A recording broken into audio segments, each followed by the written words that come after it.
Hello, my name is Debbie Boone, and I want to welcome you to my podcast, The Bend, where we explore how successful people navigated the path and emerged in a better place when life threw them an unexpected twist. It's inspired by one of my favorite sayings: the bend in the road is not the end of the road unless you fail to make the curve. These conversations will hopefully help you and inspire you to embrace your personal bend and to flourish. I hope you enjoy it, and if you need help with your own personal navigation and you're in veterinary medicine, please feel free to reach out to me at Debbie Boone 2 Manage Vets Consulting. Enjoy the bend and be inspired by our wonderful guest. Welcome.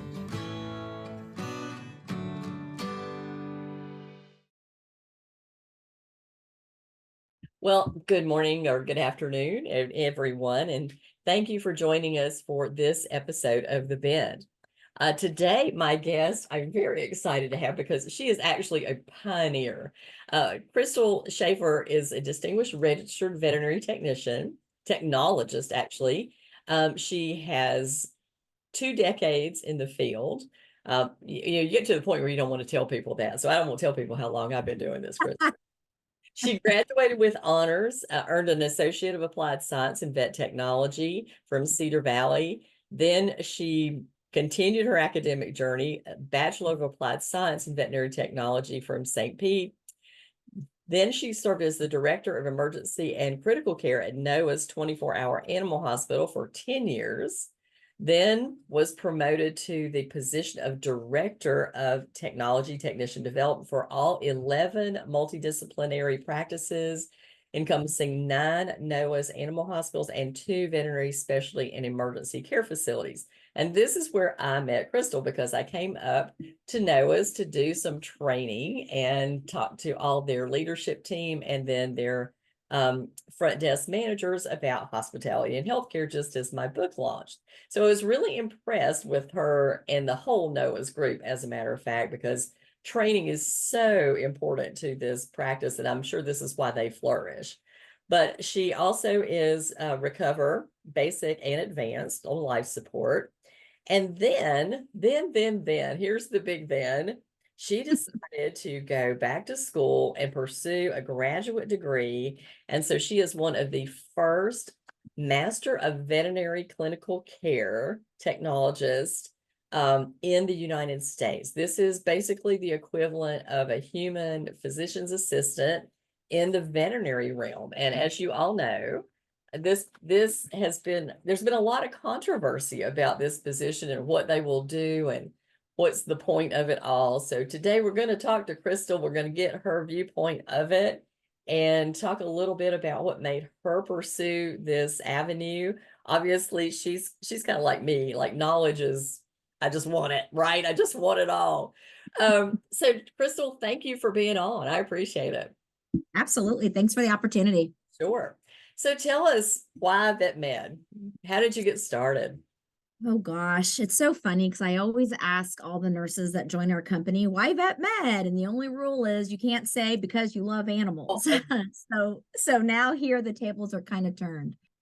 Well, my story is a long one. We'll summarize it here. When I was a child, there were periods in my life where my safety was compromised. My mom married several men. Guys were in and out of our home. We were very poor. We were homeless a couple of times. My dad left when I was very, very young, leaving my mom to rear 2 children by herself on a meager minimum wage income.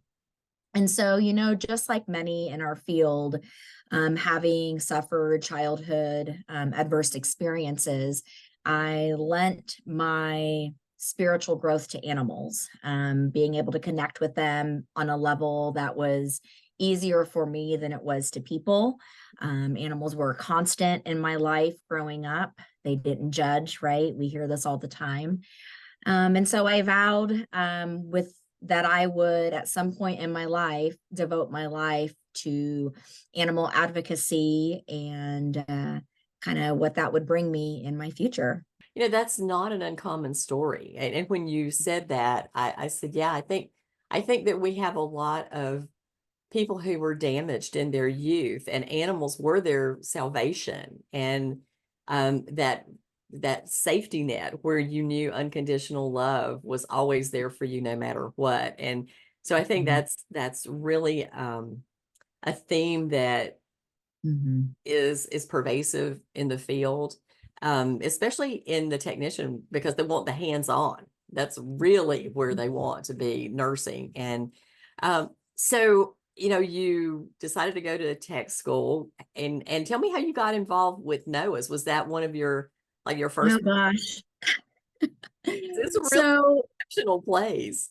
yeah, it really is. I've been there for 21 years, and I'm very blessed that I came across Noah's.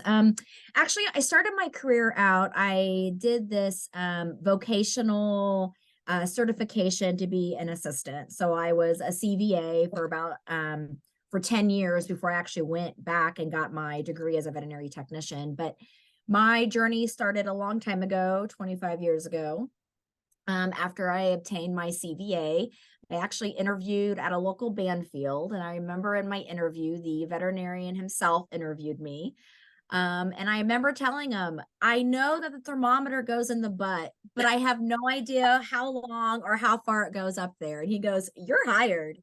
So that was my beginning in veterinary medicine, if you will. I was at Banfield for a couple of years. I was promoted to their lead nurse position. And then he sold, and I thought, well, wow, this is an opportunity for me to get out of PetSmart and really try my hand at other disciplines in veterinary medicine. So I moved on to a large multidisciplinary specialty hospital here in Indianapolis, and I was there for about 2 years. And I was a float nurse. So I spent a week in oncology, a week in cardiology, a week in surgery, a week in emergency critical care, a week in ophthalmology. So I really got internal medicine, oncology. So I really got my sea legs, if you will, Mhm. on advanced nursing techniques. And that's where it sparked my interest that maybe I need to go back to school and obtain a license in this because I'm actually really good at this. Mhm. Then things changed. The owner of that disciplinary practice sold to corporate. And so I was like, okay, do I want to stay with this or do I kind of want to see what's out there? So I remember I interviewed with a VCA and I interviewed with a NOAA's. And this is so funny. And I can't believe that I'm admitting this to you and everybody listening.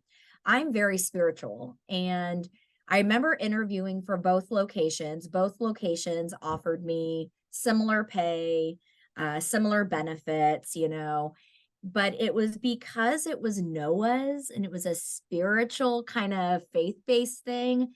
I took that as maybe I need to go with NOAA's.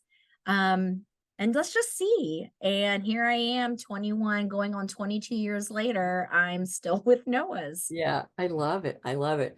Well, Mhm. when Susie asked me to come up and speak, for some reason I kept calling it Noah's Ark Animal Hospital. Uh-huh. Yeah, She yeah. said, "Debbie, it's just Noah's." I went, okay, it just popped into my head that way.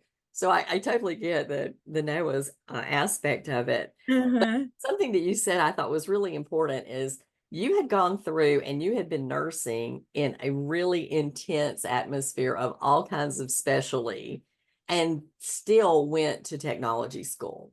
And Oh, yeah. I feel like there's a whole lot of talented, kind of homegrown nurses out there, but they're like, why do I need to go to school? So I want you to address that, because you were like advocate for school. Tell me why. So, Dr. Mike Thomas, who is the president of NOAA's Animal Hospitals, Veterinary Specialty and Emergency Cares, and our community outreach practices, I was working with him about, I want to say 2 years into working at NOAA's, and he was actually, seeing clients and doing surgery, and I was his assistant that day. Mhm. And he said to me, "Where do you want to be at in 5 years, young lady?" And I kind of thought contemplatively about it. And I said, I would love to be the person that aspiring nurses come to ask for advice. And I think I'd love to teach. And he goes, "Well, you have to be licensed to do that." And I was like, "Yeah, I just can't afford it." And talk to me at the end of your shift. So at the end of my shift, I was very nervous and meek and went up to his office that was grandiose and large with all of his accomplishments. And here I am, just an assistant, right? And he offered to pay my way through tech school Wow. because he saw something in me that I didn't see in myself. And so he actually paid my way through my associate's degree through Cedar Valley College School of Veterinary Technology there in Lancaster, Texas. It was the first AHA kind of induced or accredited distance education program, if you will. And by God, I graduated with high honors, 4.0 GPA, and that's why I went to school, honestly. Yep. That's awesome. That's awesome. I don't understand why more veterinary practices don't invest in their assistants to get them there. When I was managing the last hospital, it was a large hospital, 11 doctor practice, and we had 4 assistants going through tech school and that we were, paying for, but we had kind of a contract that said, you work for us after you get out and we reimburse you for your books and stuff. So yeah, I mean, it is very difficult to find technicians and technologists. So grow your own. There's no reason not to do that. And grow your people. And obviously you are a believer in growing your people because this is what you do for This NOAA's is is what I do. Yeah. And I will say I did have to sign a contract, and that contract did indicate that I had to stay 3 years past becoming registered. And it took me a long time, but gosh, I'm still here. yeah. Yep. And you just keep getting more and more advanced degrees. So tell me a little bit about, um, you know, making these decisions, because I feel like a lot of times we get stuck in decision gridlock and we're really Mm. afraid to step out into the great unknown, or, kind of like you said, well, I can't afford it. And even vocalizing that made it possible because somebody was there listening for that. And to hear you say, I want this, but this is the barrier. So how do we break down that barrier? Because a lot of times people don't even realize that you want it, but they'll be willing to step up and help. So tell me how you kind of, work through that, and then working full time, I'm assuming, getting a 4.0 while you're going to school. How challenging was that? Well, I tell you, I live my life that if you are afraid to jump, if you're afraid to fall, you're never going to jump. Um, I am also a mother, so I'm a mother of 3 children, and so when I went to school to get my associate's degree, I had a little one. He was 5 years old, Oh, and yeah, and so the challenge with education was not necessarily the coursework; it was doing it while being a mother, because coursework has to happen at home, at night when everybody's asleep and you're exhausted. But I just kept, it's so funny. I can't believe I'm admitting this either. I used to write my name with RVT behind it. all right. And I would write it over and over and over and over again as a way to encourage myself that I'm going to do this. Yeah. I am totally going to do this. And it's going to show my kids that they can do it too. And when I graduated with my associate's degree, I was the first college graduate in my family. That's awesome. Yeah. And so, yeah, I just kept writing my name. I prayed a lot. Failure was not an option for me. It was just going to happen. It was going to happen. Mm-hmm. Now I'm curious because you are a teacher, and Mhm. I wonder about, obviously you have a lot of self accountability and self discipline in order to do this. But was Mhm. there accountability from the doctor who was affording, your education? Was he going like, okay, Crystal, you gotta do Yes. this, you gotta meet these timelines? Because I'll tell you, I've been in practice Yes. where the practice owner, it paid for somebody to go to school, gave them no timeline, gave them a laptop, and they ended up using the laptop to let their children play games on and never went to school Oh because my there was gosh. no accountability there. So I'm curious as to the accountability that was there. Yes. Yeah. So in our contract, this is so funny. He said if every class you pass with a B or better, you'll get a 10-cent raise. So being a single mom at that time, a 10-cent raise for every class. Oh my gosh, that's going to be like $3 more an hour by the time I'm done with this. Yeah. So that was kind of my encouragement, like, and every semester I would see pay increases coming on my check. And I'm like, oh my gosh, and at the end of the contract, he was like, and then I'll give you a big raise once you become an RVT. And so, man, it was life-changing for me as a single Yeah. mom. Oh, I Life-changing. bet. Well, and what So, a smart motivator too, that it was, the yes. carrot was not so far away that like, well, when Uh-huh. you finish, I'll give you money. But the carrot was close and you could make those Yes. incremental goals. And I think that's a big mistake that a lot of management people make is making the goals so far away from the moment that, 10-cent raise doesn't seem like much, but a 10-cent raise times 5 classes Correct. make a difference, right? And that's a Yes. I mean, I yeah. went from balancing my checkbook and literally having 1 penny until my next paycheck to having like $50 between my next paycheck. And that was I remember feeling like I made it. Yeah. Glorious. This is glorious. Glorious. I love Yes. I love it. So I love to ask people this question. What do you consider to be your biggest career mistake? I don't know if you're going to like this answer, Debbie. Okay. So, as you mentioned in the beginning of this interview or meeting, when I was the first non-DVM director of emergency and critical care for our hospitals. And that was a really great accomplishment and one that I was successful at. And so I remember being asked if I wanted to be a practice manager for not only the emergency department, but for all of it. And I was like, oh yeah, I'm going to slay this. I got this too. Then I realized after 2 years into it, I was turning into somebody that I couldn't recognize anymore. Mhm. It just engulfed me with the amount of fires. I mean, I was running an emergency critical care, a general practice, a grooming salon, and a boarding Oh facility my gosh. by myself. And it was the largest grossing emergency hospital in Indianapolis. Oh wow. So it just became so much where everything became a priority that nothing was a priority.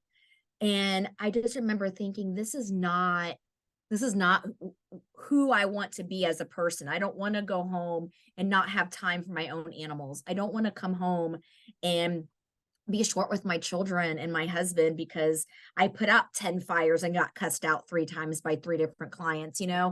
And so I think, and I don't ever want to look at something as a mistake. I truly believe that every situation in life is either a learning moment or a teaching moment. This was definitely a learning moment for me. That management to that capacity was not my cup of tea. It's not what I was born to do. My purpose was to do what I'm doing today. Yes. But I Yes. had to go through that to recognize that purpose. That's such a great point because sometimes we look at things and we get ourselves involved in things and we go, God grief, what a train wreck that was. Why did I? But then if you look back on it, it is a teaching moment. And I was teaching class to a bunch of pre-veterinary students at NC State one day. And I went, you guys, they're all like so laser focused on going to vet school, but only like 10% of them will get in. And then there's 900 of them that won't. So what are you going to do, the 900? And I was talking to them about other options, like practice management and owning practices. In some states you can own a practice as a non-DVM. And it was really enlightening to them. They never thought about it, never considered they could do anything other than be a DVM. But I said, a lot of times your career path is not this straight arrow. It's more like a drunken sailor on a Saturday night.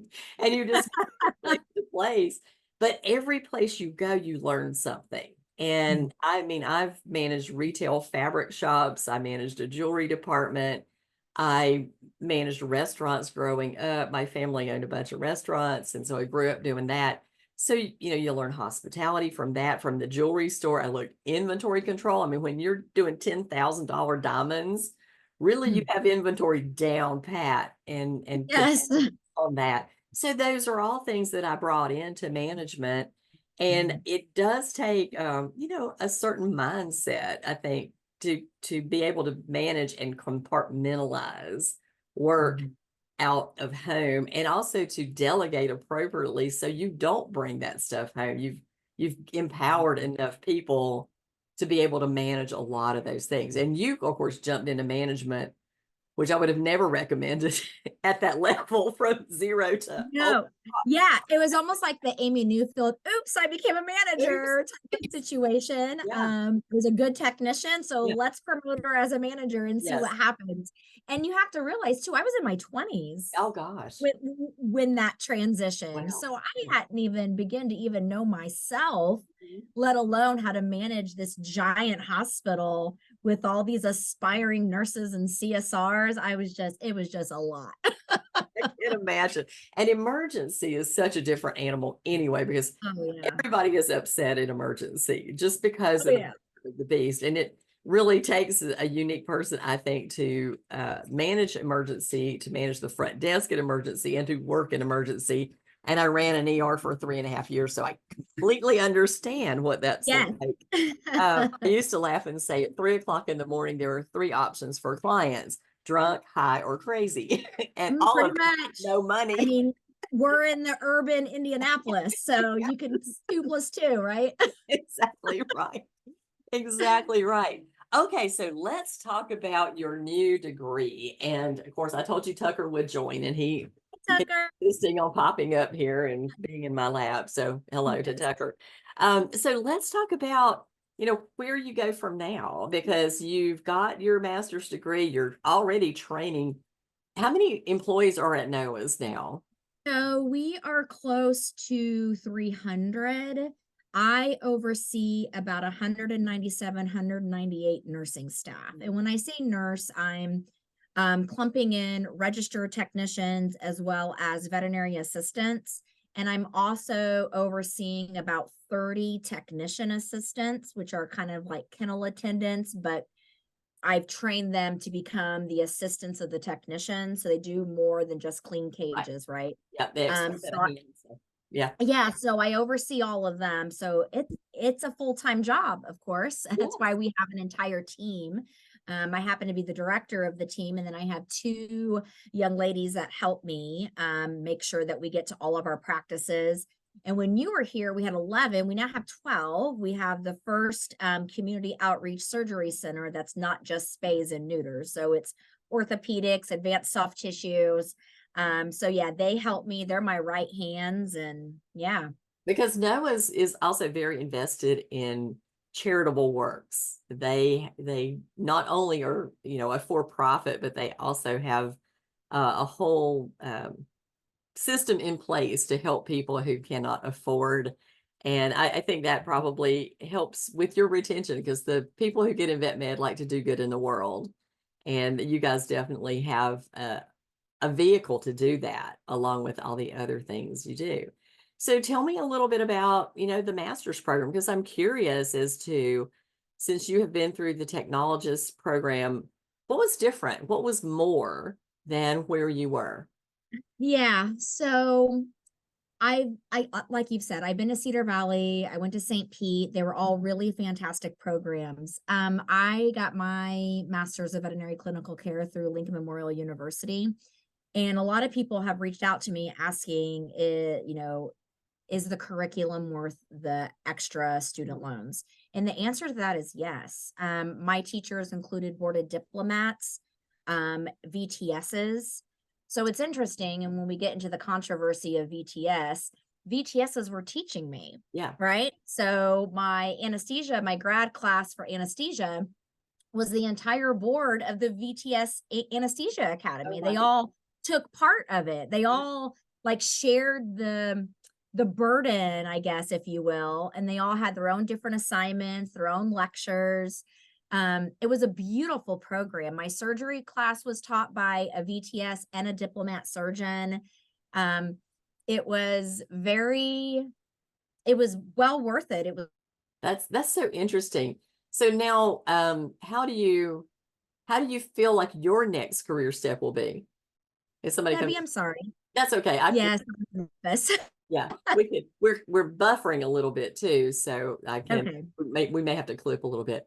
So tell me a little, well, like, how do you feel like you would use this master's degree if you went back on the floor and were doing PA kind of work in the veterinary hospital? So a lot of people have asked too, like, what is so different now when from bachelor's degree to having a master's degree? In my role, nothing has changed. All it has solidified to the DVMs that I work with that they can trust me. Mm-hmm. Not only can they trust me, they trust what I'm teaching the other technicians. I mean, as you know, our hospital utilizes our technicians to the top of their license. I mean, our technicians unblock tomcats, we're suturing skin, we're placing intraosseous catheters, central lines. I mean, we're doing all of that. So in my day-to-day role, it hasn't changed. What has changed is the way that my own community of professionals view me. And some of that's positive, and some of that has been negative. And I've been a little bit disheartened by some of the political banter that's been going on. So nothing has changed in my day to day. I didn't go to get my graduate degree because I had something to prove that I wanted to outshine or outdo, or I wanted to become a veterinary professional associate. That was never my goal. My goal was to show the underdogs that they too can climb to the top, and that we don't really have a glass ceiling like we once did. Mm-hmm. And so that was the whole genesis of me getting my master's degree. And then things started slowly unfolding. What does that mean? How do I view that? Do I see myself in that capacity? And I do. I do think that there is a place, as you call them, mid-level practitioners. I do think there's a place for that. Just like when VTSs first came on the scene, was there a place for a VTS? Did they come with opposition? And we look at human medicine. I know that the nurse practitioners in human medicine faced multiple opposition. In fact, their own licensing board wouldn't even support them. They had to go and seek accreditation outside of their own network of professionals. Oh my goodness. But they did it. They did it, and they were trailblazers. And because they did it, the healthcare for humans has been transformed. We can go in and see our nurse practitioner. We have an option, so I do think there is a place for it. Mm-hmm. Mm-hmm. Let's talk about the controversy, because, I, Sure. like you, know a lot of licensed technicians. A lot of my friends, my close friends, are VTS in, dentistry, internal medicine, emergency and critical care. And their great frustration for, not particularly themselves, because the ones that I know typically are consulting and speaking and teaching, but some of them are still working in practice, is the lack of utilization of the technician, and certainly the VTS. I mean, I can remember reading a Facebook post one day. I'm on a lot of different groups, and this young lady had just finished getting her VTS in internal medicine, and people were congratulating her. It's quite an accomplishment. It's really difficult to do. And they said, "Oh, did you get a raise? How much raise did you get when you did?" And she said, "Nothing." The fact that this young lady had gone through all this effort and, educated herself in internal medicine specialty, and then got no financial benefit from it, from the practice that she was working in, I just was astonished by that. And it's so short-sighted on the practice owner or whoever she was working for. It could have been a corporate deal, to not recognize that. And I don't know if it, went on later, but there was a lot of certainly a lot of commiseration with it from the other technicians on the group, and a lot of anger, truly, about the lack of recognition of the effort. So, I think you're fortunate that you work for somebody that does recognize effort. Mm-hmm. And that's incredibly valuable to team retention and to team growth. And if you want to leverage your team to the top of their skills, then you need to make sure that you're rewarding that because otherwise somebody else is going to at this stage in the game. Absolutely. Mhm. So let's talk about that. I mean, what kind of pushback have you heard being this pioneer, as I said, in this position, this master's position? Sure. So some of the things that are most popular are, first, we need to focus on technician utilization and standardized title protection. Mhm.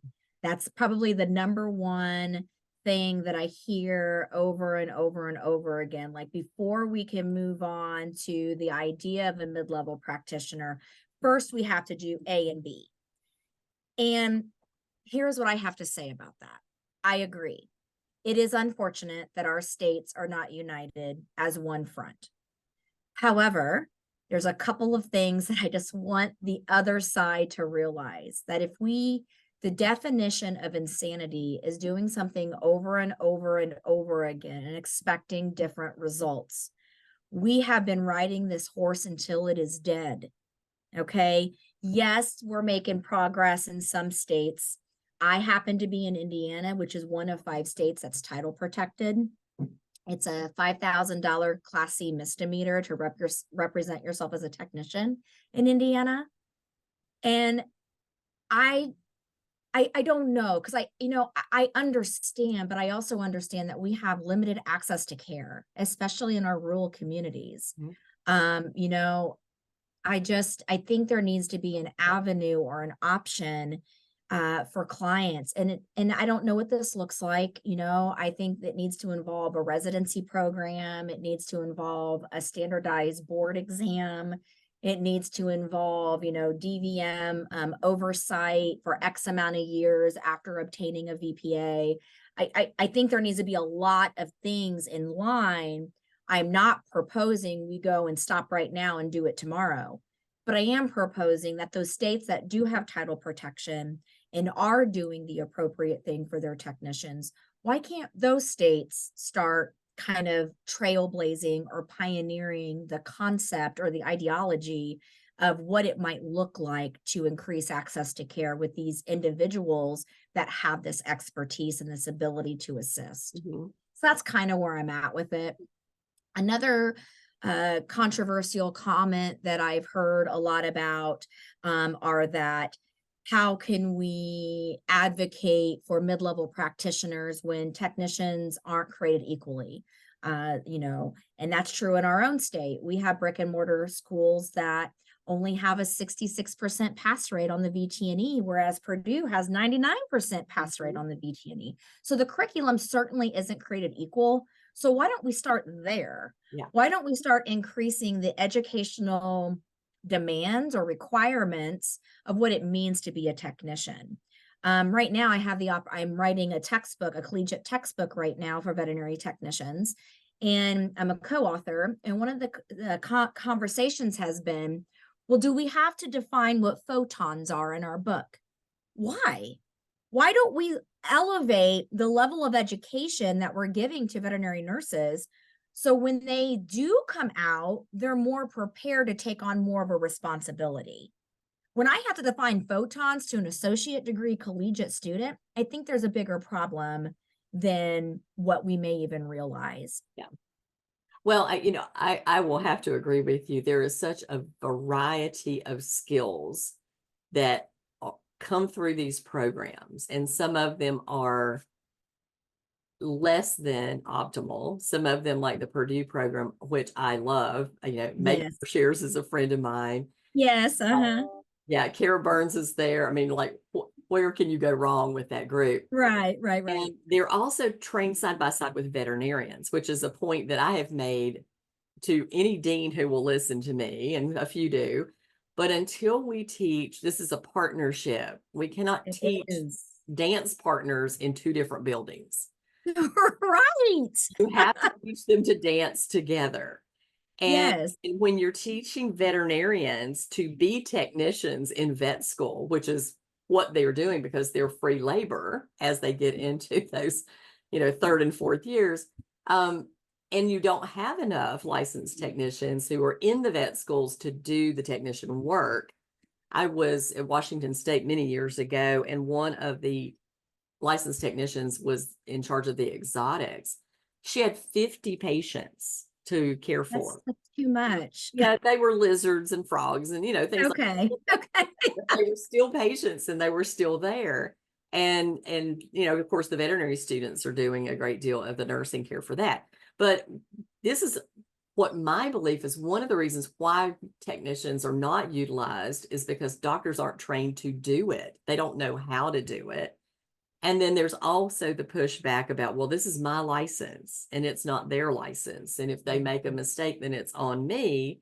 And I completely agree with that. One of my veterinary friends happened to be at the Arizona board the other day, and a new grad veterinarian, she's been out like a year and a half, has a spay just go wrong, and come to find out that the veterinary technician had overinflated the cuff. And so the animal died, and the owner, of course, was distraught, and the veterinarian was in charge of it. But she didn't check, right? She didn't check. So, but maybe that was a poorly trained graduate of a technical school. In fact, a friend of mine, Mary Berg, who I'm sure you're familiar with, is a BTS in dentistry, was teaching at one of the schools and quit. She was so disgusted with the curriculum and the lack of a true learning, I guess, that was going on at the school. She said, I just can't put my name behind it.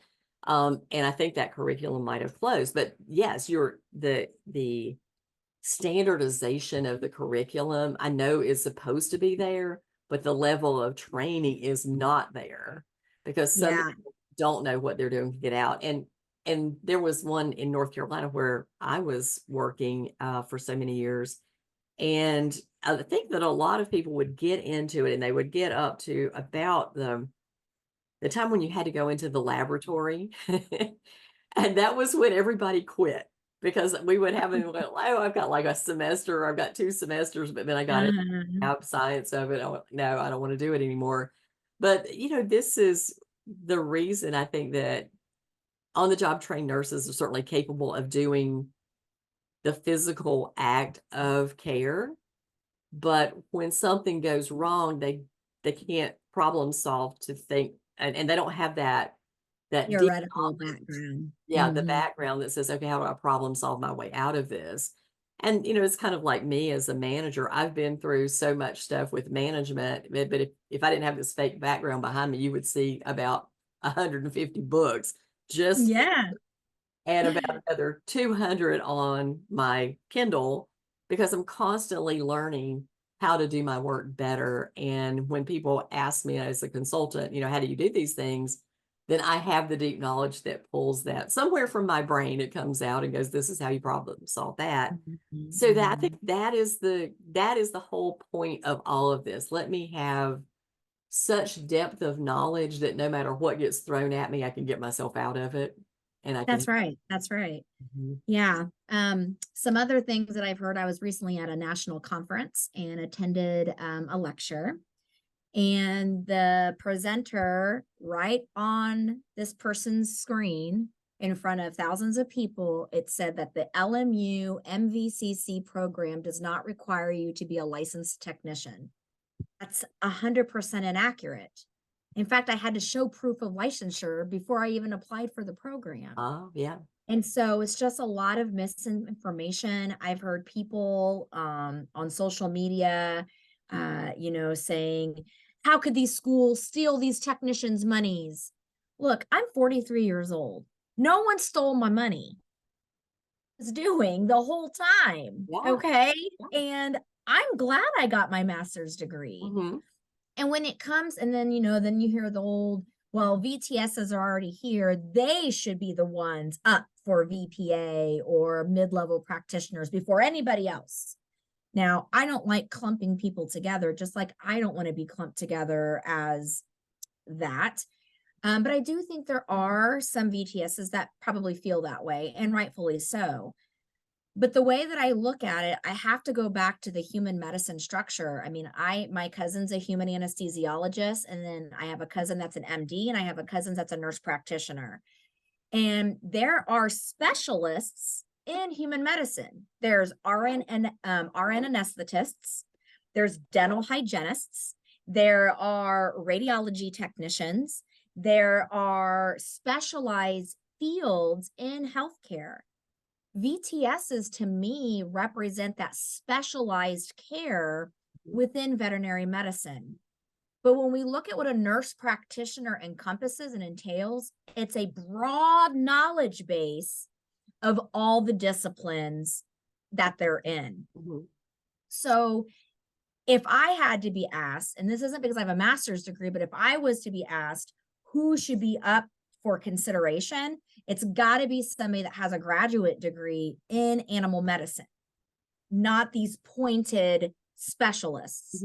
Now, could they function as a nurse practitioner like your VTS in internal medicine? Sure, they could be a nurse practitioner for internal medicine cases. Absolutely. Could the VTS in clinical care or clinical practice? Absolutely. They would make the most sense, in my opinion.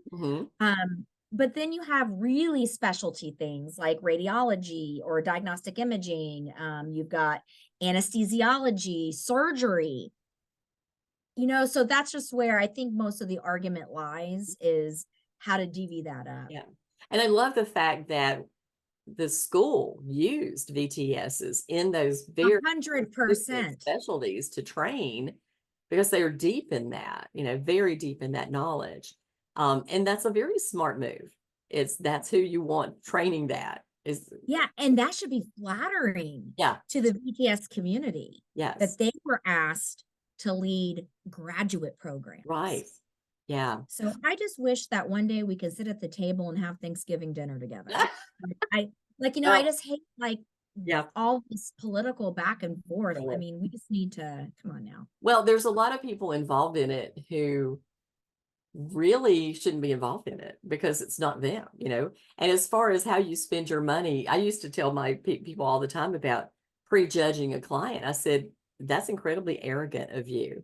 It's none of your business how people spend their money. And if they want to spend it on their animal doing whatever it is, then okay, you let them do that because it's their money. And the same thing goes for if you want to get as much education as you want, then go do it. It's your money. Do what you want. That's what I want to do. I constantly want to improve my nursing care and my theoretical knowledge. If the day comes that I can use that as a mid-level practitioner, kudos to me. I thought smart in the beginning and got my master's degree. There you go. If it doesn't end up happening, still kudos to me. I'm able to provide a level of nursing care that I think is very authentic and more theoretically based than the associate and bachelor programs combined. And you're training 190 people to yes to work to the top of their license and have a whole group of veterinarians who trust that they know what they're doing, which I think is incredibly important. So it's a model that could go out into the world. I actually was talking to one of my former employees last night. We call periodically and check up on each other. And I said, one of the things that I learned working in the first practice that I worked in was how to build a model of how to do it right, how to have a great culture, how to empower your team, how to delegate appropriately, how to have clients who are incredibly compliant. We had an 87% compliance rate on preventative care because everybody on the team was so invested in promoting it and told the same story. So it was a model that I learned and I could take out into the world and start to teach individual practices and know that it worked. And when I changed jobs, I did it again and knew that it worked. So the same thing is happening here is you are training a model that the people who work for you, if they go and move somewhere else, they know how to work to the top of their license and they've been trained at that point. And they're not going to be satisfied to work for somebody that makes them clean kennels and mop floors all day. That's right. Right. They're going to expect what they're doing now. I tell all my technicians, we're going to change the world today. Yeah. Well, you've got a pretty big cadre at 198. Yes. That's a good start. Really well, we just eat the elephant a bite at a time. And sometimes I think we don't have patience. But I started working in veterinary medicine in 1985. In fact, I'm thinking about doing just a little video blog about some history because Yeah. 40 years ago, there was a dramatic difference between what Mhm. we could do and what we can do now. It's amazing. But being patient and seeing the progress that has been made from a long view. And yesterday I was doing an interview with Sebastian Gauber, and Sebastian started Digitales. And one of the exercises he does with his team is to say, 200 years from now, what will Hmm. this be like? And he said, because we can look 200 years back and see how dramatic things have changed in 200 years, as far as even human medicine, veterinary medicine. I mean, we go back to Hippocrates. But what will it look like 200 years from now when we pull AI in and things are so dramatically different? I'm like, what a great exercise, because that gives you today's vision and say, 200 years from now, Crystal, we'll look back and Crystal was one of the first, but now we have all these, I different. know, it's so Thing is, exciting. this is how we go forward to the future, because we're goal setting for 200 years from now. Yes, Yeah. And, yes, and patience is the name of the game sometimes, because yes. but one of the things that I found really interesting in talking to Sebastian was they just did the AI study for AHA, and they found out that veterinarians are using AI on the equivalent of what people who work in tech do. So we're Wow. right there on top of Chat GPT Yes. for all kinds of cool stuff. And Yeah, I think we'll continue to use it even more and more. for And sure. it saves us time and saves us effort. And then we can use our time to really do great care for our patients and for our clients. Mhm. Um, all right. So what advice would you give someone facing big life decisions? Because you've certainly jumped in the water a lot of times. I do. I do like to open up a can of worms. I was once told to seize every opportunity that's presented to you, no matter how large or small, no matter how, yeah, right, I'm not going to be able to do that. Something may be. I have led my personal and professional life by that advice, to seize every opportunity. I mean, I have taken hold of every single opportunity that has been offered to me, and will continue to do so. I was also told once that your largest weakness is your biggest strength gone awry. And so when I think about that, my areas of improvement or weakness, or I'm talking to another nurse or something like that, is weaknesses are not negative. It's your strengths just going haywire. And so I think if we look at it and kind of readjust our view on that, I think it makes life a lot easier. Mhm. I love that. I love that. We're Oh, and Eleanor Roosevelt always reminds us to do something every day that scares you. that So scares you. That's I try to honor her that way. that's exactly right. Yeah. Yeah. Sometimes it's just talking to a disgruntled client. It's a little scary. Right. Yeah. But yeah, I mean, I've always talked to people about things that I don't know about. And I feel like that gives you a little bit of general knowledge about a little bit of everything, but it also gives you a network of super smart people that Gosh, can yes. answer the deep questions on subject matter experts. So just making connections with people who are not like you, who are so far above you that you're like, oh my gosh, they would never talk to me, but they will, But right? they They will. will, Yeah. because everybody likes to, when they get to that point, I think they like to give back. And I Mhm. know I certainly do. I love to talk to people and kind of coach them a little bit about in their career and how to Mhm. meet their goals. And I know you do, because you teach every day how to do those things. So yeah, I think Mhm. we if we go through life with selfishness, we will always be miserable. But 100%. if we go through life going, how can I be of help? How can I serve in some way? It really is good for our mental health and our well-being. And if you want to know how to get happy in vet med, go do something for somebody. Um, Many years ago, this really struck me, and I'm sure that you will relate to it, because I watched Michael J. Fox give the keynote at VMX. And I he, was there. were you there? Do you remember he Yes. stumbled up the stairs, and when he got to the Yes. podium, his knuckles were bleeding because he had stumbled up the middle set of steps to get there. And he stood up there and with his tremors and all the things that were going on with his body. And he said, don't feel sorry for yourself. If you do, go out and do something for somebody else, and you will no longer feel sorry for yourself. You will come out of that Absolutely. funk. And that is the key to the kingdom. Just go do something for somebody Absolutely. else and Absolutely. quit. And I also, yeah, and to add to that, to think that, yes, I've made it. I'm the best. I need to be recognized. I'm better than this person because I have this education, or I have this license, or I have this certification, I think is also inappropriate, Mm-hmm. There's, because yeah. there's so much more to learn, Well, there's you know, always somebody smarter than you. always, Always, always. always. They don't get too grandiose about it. Yes, Yeah, yes. yeah. And usually they're very humble about it and willing to teach. And that's really what makes them great. All right. So Mhm. now this is time for the fun fact. Do you have a secret talent, a favorite song, something people might be surprised to know about you? I'm surprised that you're 40 some years old because you look Well, so. I think thank you.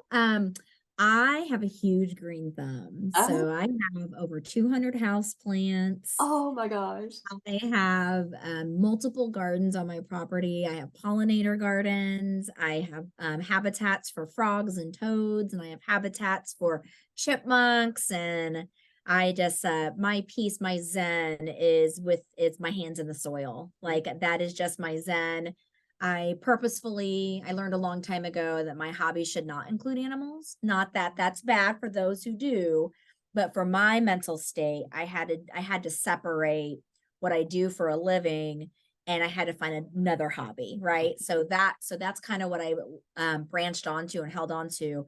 My mom is a landscaper. She helped landscape the Indianapolis Zoo. She's just very good. And my biological father is an arborist. And so I was always around trees and plants my entire life. And then of course animals. And so I'm the animal person, and the rest of my folks are landscapers and such. But yeah, that's something special that that not a lot of people know that about me. I'm a fan of dirt therapy myself. And whenever Yes. I travel out of town in the summer, my husband goes, I can't believe I have to water all these plants because there's just Oh, pots and yeah. plants everywhere. I've heard it. I've heard it. Yes. I have so many plants now that I can come in and like sneak a new one And between nobody each. knows. My husband will never know. Well, I will actually pick them up off the side of the road. When I'm walking the dog, if somebody has thrown out a plant, I'm like, I think I can bring that back. And Yes. I have I have two hydrangeas that are Yeah. now getting ready to bloom. They're going to be beautiful. And I picked them up off the road where somebody had thrown them out after Mother's Day. So I'm gonna take Tucker for a walk in the neighborhoods a few weeks after Mother's Day where people have managed to kill these things or think they have, and see what else I can pick up off of the street.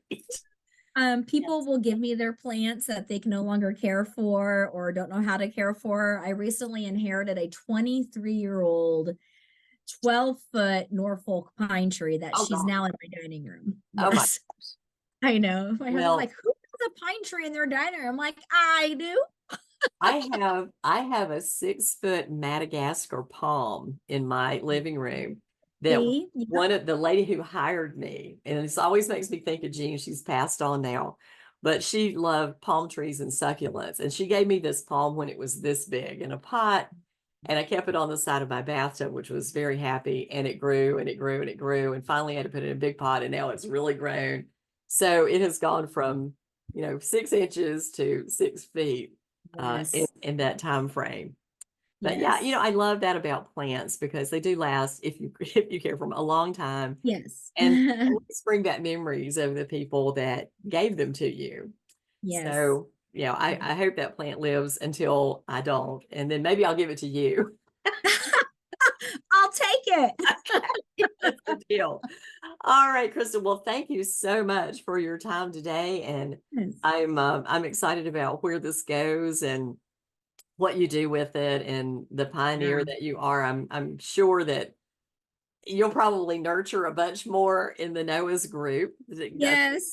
the same program. You'll probably have tell me about that now, Crystal, and how was it and how Yeah. did I do it? So we'll see where it goes. But thank you very Okay. much for being a first and for Ah, sharing it with my audience. you're very welcome. It's been an interesting journey for sure, and I'm super excited to see, like you said, where does the future go, And it is in my hopes that in my lifetime, I will see higher increased utilization. And I hope we do meet the goal of everybody unified under title protection. And then maybe, just maybe, there'll be enough time yet in my lifespan to see the fruition of mid-level practitioners. So We always live in hope, right? yes. Thanks again, Crystal, and thank you to the audience for listening to this episode of The Bend. I hope you enjoyed it. We'll put Crystal's bio and all her contact information in case you have questions for her after the show. And we thank you very much, as always, for your attention.